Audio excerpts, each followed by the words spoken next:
నమస్తే, welcome to S9 TV. అయితే నిన్నటి నుంచి సోషల్ మీడియాలో ఒక వార్త వైరల్ అవుతూ ఉంది.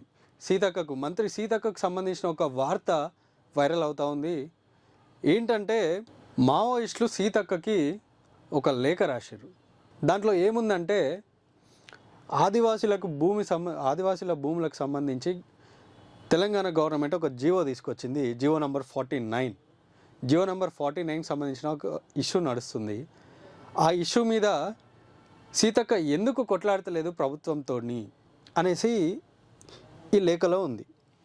అయితే ఈ లేఖను కొంతమంది ఇక ఇటు బీఆర్ఎస్ నాయకుల లేదంటే మీడియా ప్రతినిధుల ఎవరైతే సీతక్క అంటే నచ్చదో వాళ్ళు ఈ లేఖను కొంచెం తప్పుదోవ పట్టించే ప్రయత్నాలు చేస్తున్నారు. అంటే ఏమంటున్నారంటే సీతక్కను మావోయిస్టులు ఏదో చేయబోతున్నారు, సీతక్క పని అవుట్ అన్న రేంజ్లో తీసుకుపోతున్నారు. కానీ ఈ లేఖ ఒక మంచి వేలోనే ఉంది.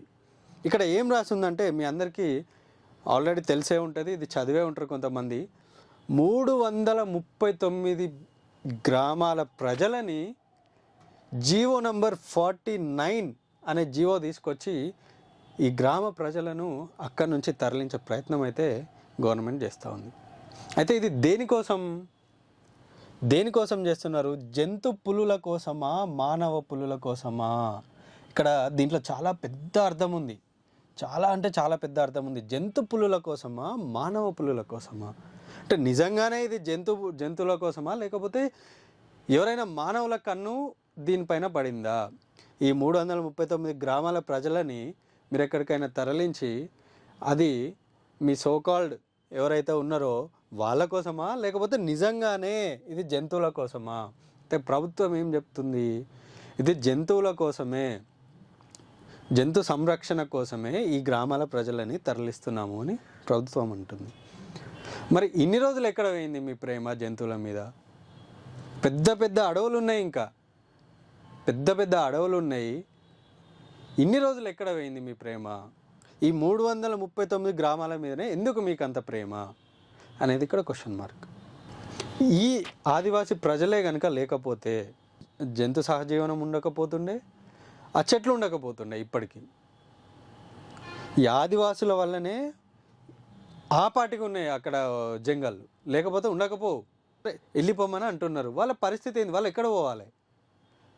కనీసం కొంచెమైనా ప్రభుత్వానికి కొంచెమైనా చిత్తశుద్ధి ఉండాలి కదా. ఆ ప్రజలు ఇప్పుడు ఎక్కడికి పోతారు? కనీసం పట్టించుకుంటలేరట. ఇక్కడ ఉంది చూడండి, దూరం చేసి పాలకులు ఆదివాసులను కనీసం పట్టించుకోవట్లేదు. వీరి బ్రతుకులను రోడ్డు పాలు చేసినారు. ఆదివాసులు అంటేనే వాళ్ళకు పెద్దగా సంపద ఉండదు, అడవే వాళ్ళ సంపద. వాళ్ళ సంపద ఏంది? అడవే వాళ్ళ సంపద. పెద్ద పెద్ద బిల్డింగ్లు, పెద్ద పెద్ద కార్లు వాళ్ళకు ఉండయి, అడవే వాళ్ళ సంపద. ఇప్పుడు వాళ్ళను అక్కడి నుంచి మీరు తరలిస్తే, అక్కడి నుంచి వెళ్ళిపోమని చెప్తే వాళ్ళ పరిస్థితి ఏంది? చచ్చిపోవన్నా మరి వాళ్ళంతా? వాళ్ళ పరిస్థితి ఏంది ఇప్పుడు? కొంచెమైనా చిత్తశుద్ధితోని ప్రభుత్వం ఆలోచించాలి. అదే ఇప్పుడు ఈ లేఖలో అదే ఉంది. మంత్రి గారు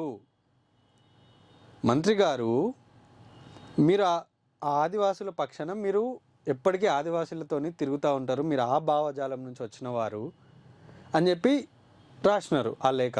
మీరు కూడా ఆ జాతికి సంబంధించిన వారే, మీరు కూడా అక్కడి నుంచే వచ్చినారు అని చెప్పేసి ఆ లేఖ మీకు రాసినారు. అయితే మీరు దీన్ని ఏం చేస్తున్నారు? నా మీద కొంతమంది బీఆర్ఎస్ నాయకులు అట్లా అంటున్నారు, కొంతమంది మీడియా ఇట్లా ప్రచారం చేస్తుంది అని అంటున్నారు. మీరు గవర్నమెంట్తో ఏం మాట్లాడుతున్నారు? వీళ్ళ కోసం గవర్నమెంట్ని మీరు ఏం అడుగుతున్నారు? వీళ్ళ పరిస్థితులు ఏంది? ఇప్పుడు వాళ్ళు ఎప్పటి నుంచో అక్కడ టెంట్లు వేసుకొని వాళ్ళు దీక్షలు చేస్తున్నారని చూస్తున్నాం మనం.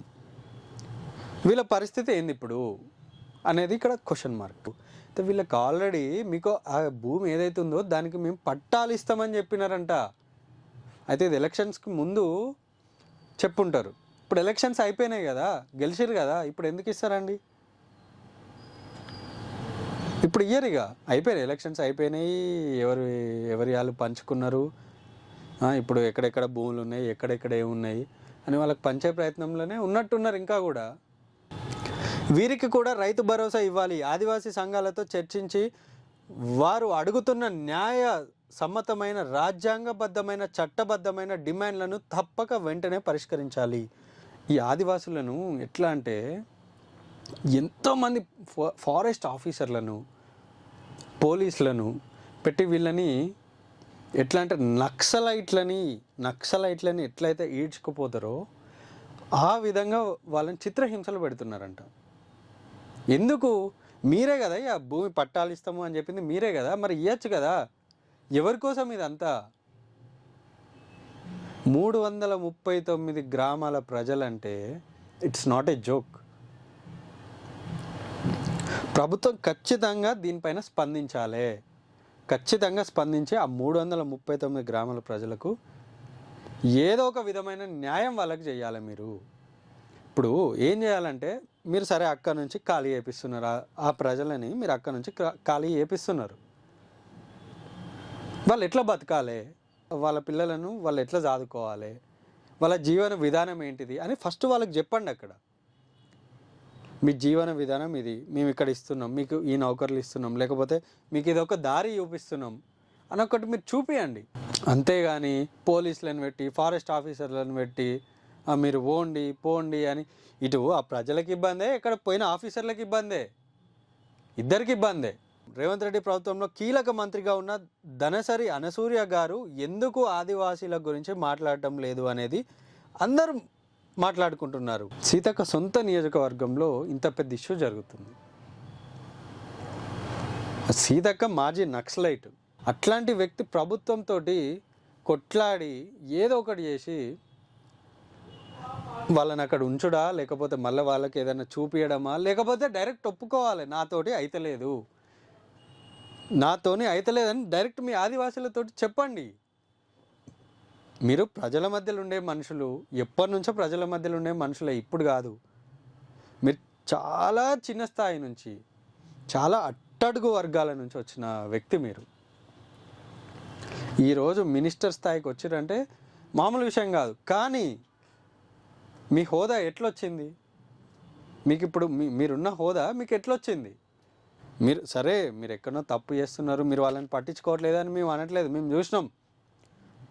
అప్పుడు ఎప్పుడైతే కోవిడ్ వచ్చిందో, లాక్డౌన్ వచ్చిందో, అప్పుడు మీరు కార్లు వేసుకొని పోవడం అవన్నీ మేము చూసాం, ప్రజలు కూడా చూసిర్రు.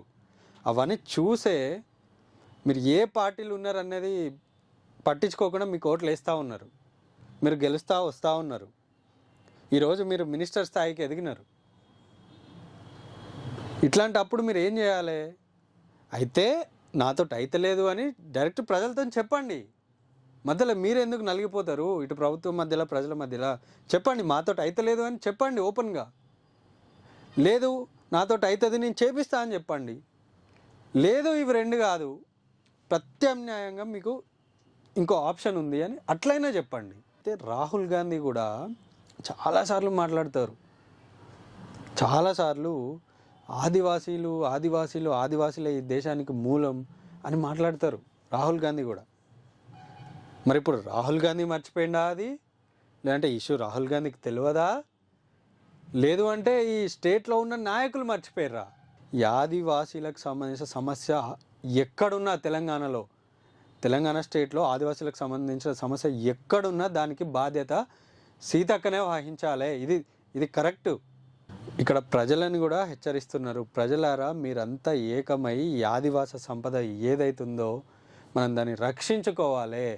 ఇది నిజానికి ఇది జంతు పులుల కోసమా మానవ పులుల కోసమా అన్నట్టే ఉంది. ఇది నిజంగానే జంతు పులుల కోసమా మానవ పులుల కోసమా? ఎవరి కోసం అసలు ఇదంతా? చూస్తూనే ఉండండి S9 TV.